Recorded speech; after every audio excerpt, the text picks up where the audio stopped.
Selamat bertemu kembali melalui channel Belajar Statistik dengan Mudah bersama Siono Dwiawloyo.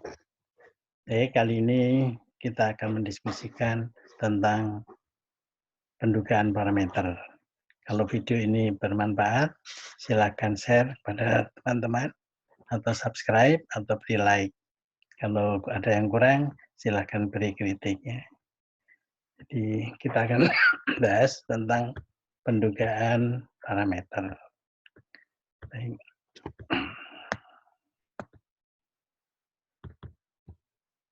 Ya, misalnya kita mempunyai populasi ya, dengan parameter mean rata-rata ya, diberi lambang mu, dibaca mu, mu, standar deviasi diberi lambang sigma, parameter populasi ya.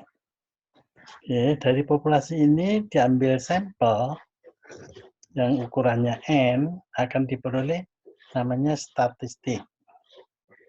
Ya, statistiknya diantaranya adalah mean, rata-rata diberi lambang X bar, kemudian ada median, modus, standar deviasi ya, dari sampel dan lain-lain. Statistik yang kita diperoleh dari sampel ini akan digunakan untuk membuat namanya inferensi. Ya, ada dua topik di dalam inferensi itu.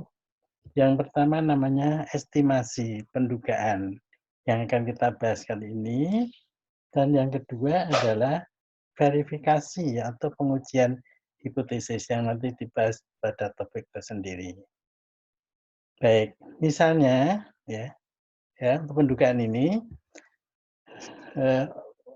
penduga, jadi nanti statistik ini bisa digunakan untuk menduga atau mengestimasi parameter populasi ya, atau untuk menguji memverifikasi.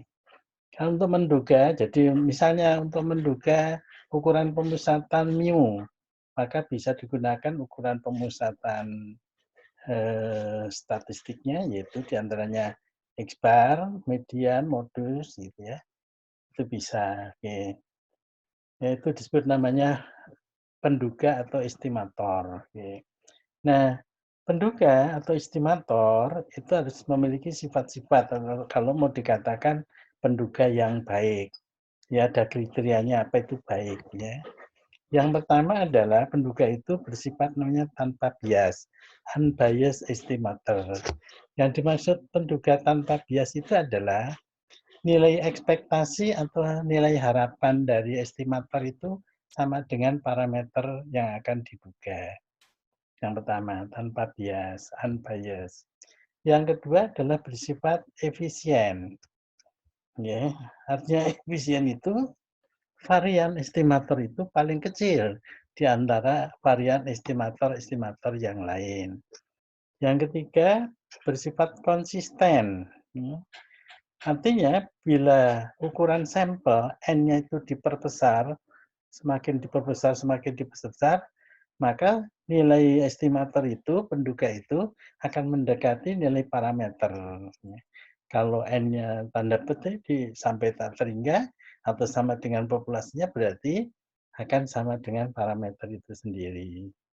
Nah, penduga-penduga yang mempunyai tiga sifat ini dikatakan penduga yang mempunyai sifat blue, based linear unbiased estimator. Ya. Penduga linear tanpa bias terbaik, gitu ya. Baik, ya. Ketika kita belajar distribusi sampling, kita ketahui bahwa rata-rata sampel, gitu ya, itu kalau dirata-ratakan sama dengan rata-rata populasi. Dikatakan bahwa X adalah penduga yang bersifat tanpa bias. Kalau dibandingkan variannya dengan misalnya median atau modus, rata-rata ini mempunyai variasi paling kecil. Ya, demikian juga kalau N-nya diperbesar, maka dia bersifat konsisten. Rata-rata sampel akan sama dengan mu atau rata-rata populasi. Oleh karena itu, rata-rata sampel disebut memiliki sifat blue based linear unbiased estimator dibandingkan dengan misalnya median atau modus. Ya. Jenis pendugaan, ada 2 jenis pendugaan, yaitu pertama namanya penduga titik atau tunggal, atau disebut namanya point estimator. Yang kedua adalah penduga berupa interval atau berupa selang atau berupa kisaran. Kita lihat, kita bahas satu persatu. Yang pertama namanya pendugaan titik atau tunggal. Statistik yang dihasilkan dari sampel, ya, nilai tunggalnya itu bisa digunakan untuk menduga parameter populasi. Itu disebut namanya nilai tunggal. Ya. Contohnya misalnya, kita ingin menduga rata-rata populasi mu. Maka penduganya bisa berupa modus, bisa berupa median, atau rata-rata. Tadi diketahui bahwa rata-rata ini penduga yang paling baik di antara yang lainnya. Gitu ya. Untuk menduga standar deviasi populasi sigma misalnya, maka bisa digunakan range, ya, misalnya ya di antaranya rentang antar kuadrat, yang lainnya, atau standar deviasi sampel. Ya, ini rumusnya standar deviasi. Baik, ya. Kalau penduga interval, ya, penduga interval adalah ya suatu interval ya di antara dua nilai sedemikian rupa sehingga parameter yang diduga itu berada dalam interval tersebut dengan peluang ya diistilahkan 1 dikurangi alfa ya. Sementara kita tahan dulu apa maknanya alfa ya, nanti kita bahas berikutnya lebih dalam. Nilai 1 min alfa kalau dinyatakan dalam persen biasanya disebut ya, biasanya dalam persen disebut namanya tingkat kepercayaan pendugaan. Jadi kalau penduga tunggal itu tidak bisa memiliki keyakinan pendugaan, tapi kalau penduga interval itu bisa kita buat tingkat keyakinan atau tingkat kepercayaan pendugaannya. Misalnya, secara umum, parameter yang akan diduga parameternya itu adalah theta. Ya. Theta ini dibaca theta. Ya. Jadi theta itu nanti bisa berupa mu, bisa berupa sigma kuadrat, sigma, dan lain-lain. Statistik pendugaannya, ya, statistik pendugaannya ini adalah ini lambangnya itu theta head atau theta topi, ya, ya theta tudung. Ya, theta topi. Yang dimaksud penduga interval untuk theta adalah interval antara theta 1 dan theta 2 sehingga peluangnya 1 dikurangi alfa. Atau kalau dinyatakan dalam notasi peluang, jadi peluang antara theta 1 dan theta 2 ini adalah 1 minus alfa. Baik. Theta 1 disebut batas bawah pendugaan atau lower boundary, dan theta 2 disebut namanya upper boundary atau batas atas pendugaan, itu theta 2. Nah, nilai antara theta 1 sampai theta 2 itu disebut namanya interval kepercayaan. Jadi nilai bahwa parameter yang diduga berada di dalam interval antara theta 1 hingga theta 2.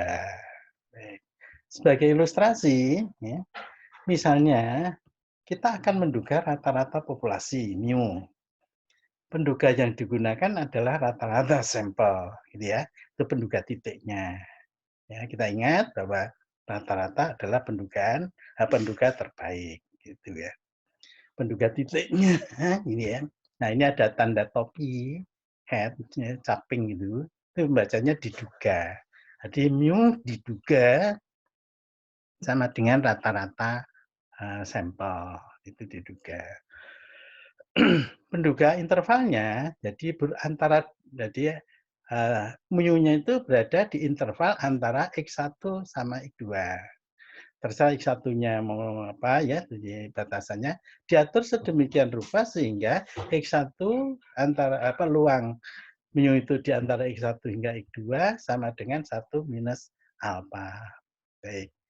Kita tahu bahwa ya, dari teori limit pusat ketika belajar distribusi sampling, ini limit pusat ya. Bila dari populasi yang mempunyai varian sigma kuadrat dan rata-rata min-nya adalah mu, dipilih contoh acak berukuran n, ya, maka rata-rata contoh acak tersebut akan mendekati distribusi normal dengan rata-rata mu sama dengan rata-rata populasi, ragamnya atau variannya adalah varian populasi sigma kuadrat dibagi n. Meskipun populasinya tidak berdistribusi normal. Oke.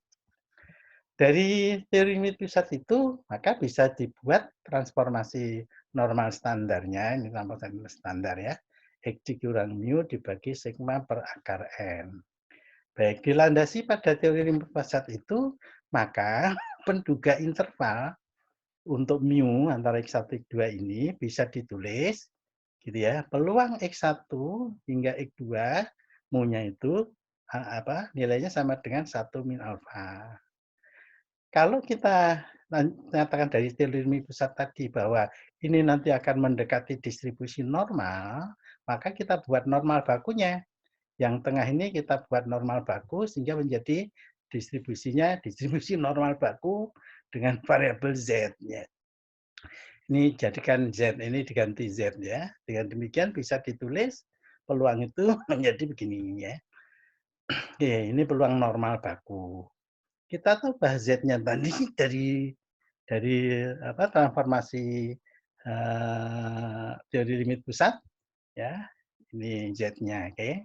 Nah, kita pingin yang di tengah itu nanti tinggal mu saja gitu ya. Sehingga ini yang di tengah ini tinggal mu nanti ini. Ya, berapa nilai X1 di sini sebelah kiri, yang sebelah kanan berapa. Nah, dengan tanda petik memanipulasi sedikit pertidaksamaan ini, yaitu supaya tinggal mu, maka ini dikalikan semua suku dikalikan sigma per akar N. Sehingga tidak ada pembagi di tengahnya ini. Kalau ini masih ada X bar, semua dikurangi X bar, tinggal minus mu. Kalau minus mu pengen jadi mu kali min 1, semua dikalikan mu gitu ya. Tanda petik untuk manipulasinya. Oke. Jadi memanipulasi X bar dikurangi mu sedemikian rupa sehingga pernyataan kurung itu akan menjadi begini. Gitu ya. Jadi ini dari mana dapat diperoleh nih? Ya ini sebetulnya dikalikan aja semua dengan sigma per akar N akan jadi hilang pembaginya. Kemudian masih ada X bar yang bawah, sebelah kiri dikurangi, sebelah kanan dikurangi X bar. Oke, tinggal minus mu dikali min 1. Ini tandanya akan berubah. Jadi seperti begini. Nah, kalau kita perhatikan bedanya antara suku yang paling kiri dan kanan, yang kiri minus, yang kanan plus. Maka pernyataan ini bisa juga disingkat penulisannya ya dengan istilahnya dulu. Sigma dibagi akar N itu namanya disebut standar error, standard of error atau biasa singkat standar error gitu ya. Sedangkan kalau dikalikan dengan Z-nya akan menjadi namanya disebut margin of error gitu ya. Jadi jangan dicampur adukkan antara standard of error dan margin of error. Apalagi meskipun itu berhubungan, apalagi dikaitkan dengan namanya standar deviasi. Meskipun standar deviasi terkait dengan standar error maupun margin of error. Ya. Jadi standar error itu adalah standar deviasi dibagi akar N, sedangkan margin of error dikalikan dengan koefisien normal bakunya dengan namanya peluang di sebelah kanannya alfa per 2. Ya. Misalnya ada margin of error sekian ketika membaca berita waktu sama ada pilkada atau pemilu, itu ada survei margin of error-nya sekian persen dengan kepercayaan 95% misalnya ya. Jadi diperoleh ini istilahnya ya, nilai ini disebut margin of error dengan tingkat keyakinan kalau alfanya 5% berarti 0,05, keyakinannya berarti 95%. Nah, dari sini kita paham namanya alfa itu namanya nanti disebut tingkat ketidakyakinan pendugaan. Ya. 1 min alfa itu tingkat keyakinannya, jadi alfanya disebut namanya tingkat ketidakyakinan di dalam pendugaan. Baik. Nah, nilai yang sebelah kiri hingga sebelah kanan itu disebut namanya interval keyakinan.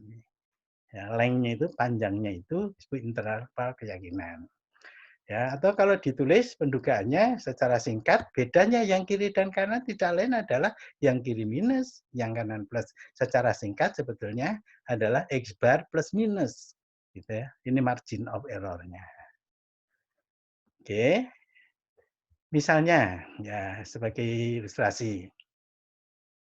Oh ya, dalam kenyataan sehari-hari, nilai sigma atau standar deviasi populasi itu tidak pernah diketahui.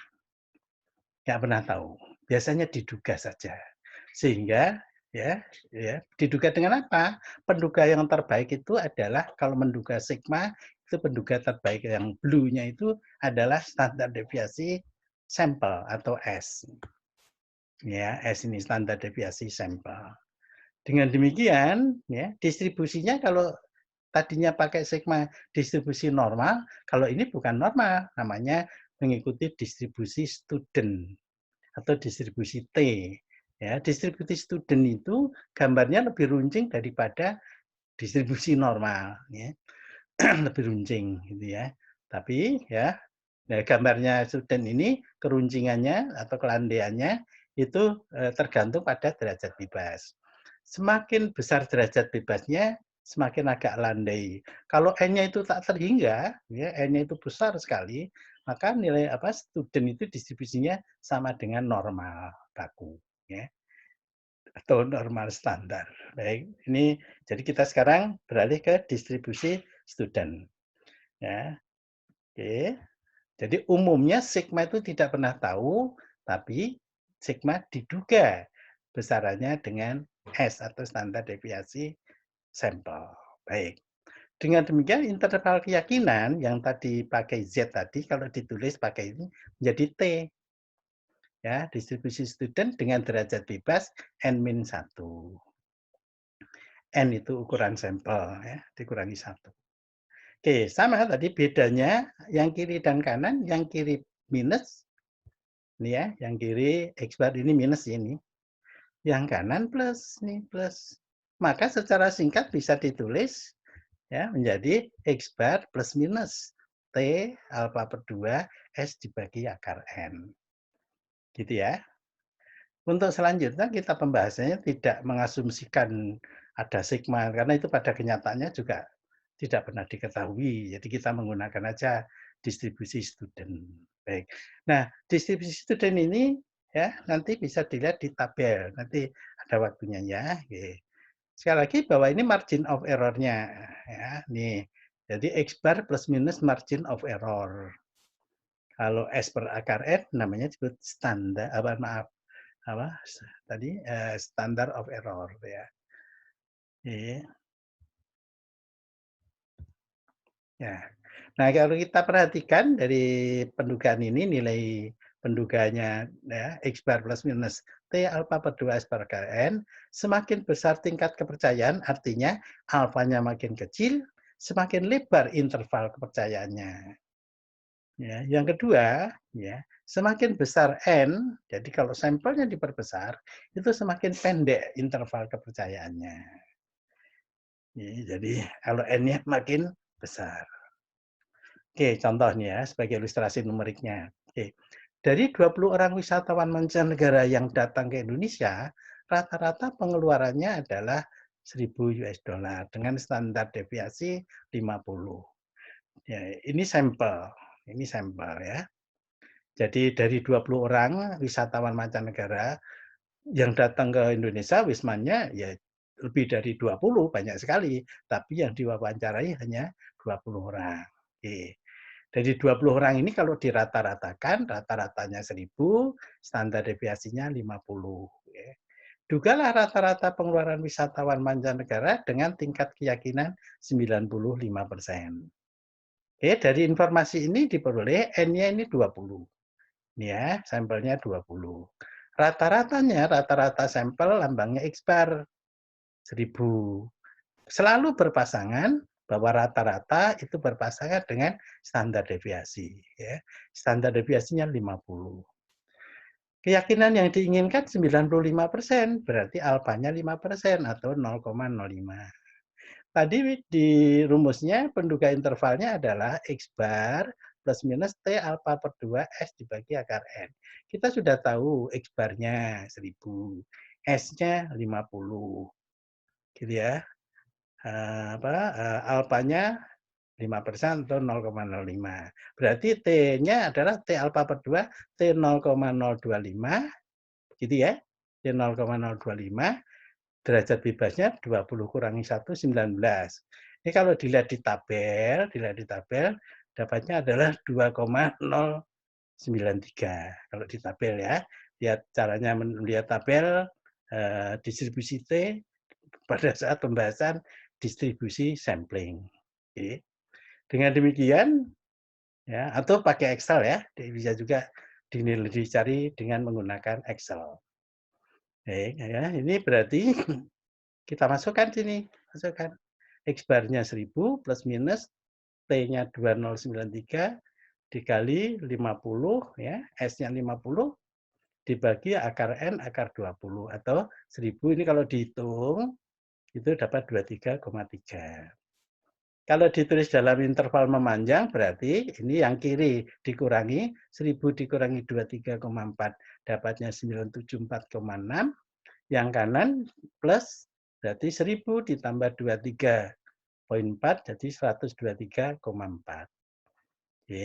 Dikatakan bahwa rata-rata ya, rata-rata pengeluaran wisata mancanegara di Indonesia berkisar antara 974,6 hingga 123, apa sorry, ini 1000 ya, ini ya. 1023 ya, ini ya, yang maaf ini 1023. Berarti 1023,4 dolar dengan tingkat keyakinan 95%. Artinya, kemungkinan rata-rata di luar dari interval ini kurang dari 974,6 atau lebih dari 1023,4 US dollar itu kemungkinannya 5%. Ya, kemungkinannya 5%. Oke. Demikian ya. Ini adalah tentang pendugaan parameter. Semoga bermanfaat. Ini topik kali ini, sharing kali ini. Sekali lagi, kalau bermanfaat, silakan share kepada teman atau saudara, gitu ya. Dan subscribe di video ini. Terima kasih. Assalamualaikum warahmatullahi wabarakatuh.